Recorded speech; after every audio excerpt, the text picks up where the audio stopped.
அனைவருக்கும் என் இனிய வணக்கத்தினை தெரிவித்துக் கொள்வதில் மகிழ்ச்சி அடைகின்றேன். இன்றைய தவ காலத்திற்குரிய சிந்தனை என்னவென்றால், திருப்பலியில் முழுமையாக பங்கெடுப்பது. ஆக இதற்கு ஒரு சிறிய உதாரணம்.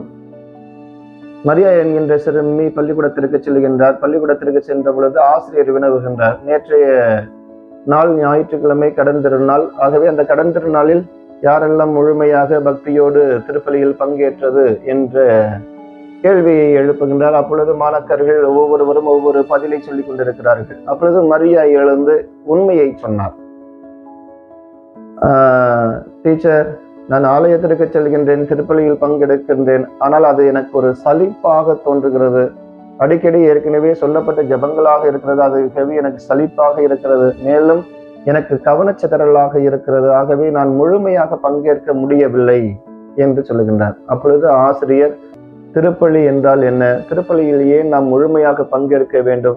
திருப்பலியில் எவ்வாறு நாம் ஜெபிக்க வேண்டும், எவ்வாறு இறைவனோடு பேச வேண்டும், உறவாட வேண்டும், இருக்க வேண்டும் என்பதனை பற்றி நல்லதொரு விளக்கத்தை கொடுக்கின்றார். அந்த விளக்கத்தை அறிந்த பிற்பாடு மரியா என்கின்ற அந்த சிறுமி மிகவும் உன்னதமான முறையில் ஜெபிக்க ஆரம்பித்தார். ஒவ்வொரு பகுதியையும் சிந்திக்க ஆரம்பித்தார்.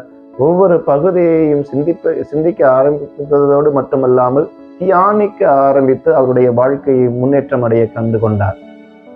இதைதான் திருப்பாடல் ஆசிரியர் 122வது அதிகாரம் 1வது வசனத்தில் இவ்வாறாக சொல்லுகின்றார். ஆண்டவரது இல்லத்திற்கு போவோம் என்ற அழைப்பை கேட்ட பொழுது நான் அகமகிழ்ந்தேன் என்று சொல்கின்றார். ஆண்டவரது இல்லத்திற்கு போவோம் என்ற அழைப்பை கேட்ட உடனே நான் அகமகிழ்ந்தேன் என்று சொல்லுகின்றார். ஆக ஆண்டவருடைய இல்லத்திற்கு போகின்ற பொழுதே இறைவன் என்னோடு இருக்க போகிறார், இறைவன் என்னோடு உறவாட போகிறார், இறைவன் என்னோடு தங்க போகிறார், இறைவன் எனக்கு தேவையானதை கொடுக்க போகிறார் நினைவு வருகின்ற பொழுது நாம் அகமகிழ்வோடு இருப்போம் என்பதற்கு ஒரு சிறந்த உதாரணமாக இவை அமைகின்றன.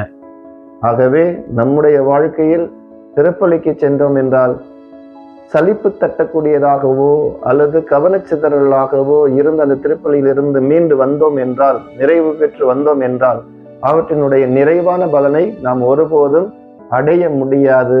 எனவே திருப்பலியில் இருக்கின்ற வரையிலும் முழுமையாக, முழு இதயத்தோடு, முழு ஆற்றலோடு, முழு வல்லமையோடு அவற்றில் பங்கேற்க நாம் நம்மையே தயாரிப்போம். அதன் வழியாக இறைவனுடைய ஆசிரை பெறுவோம். இன்றைய நாள் இனிதாக அமையட்டும். வாழ்த்துக்கள்.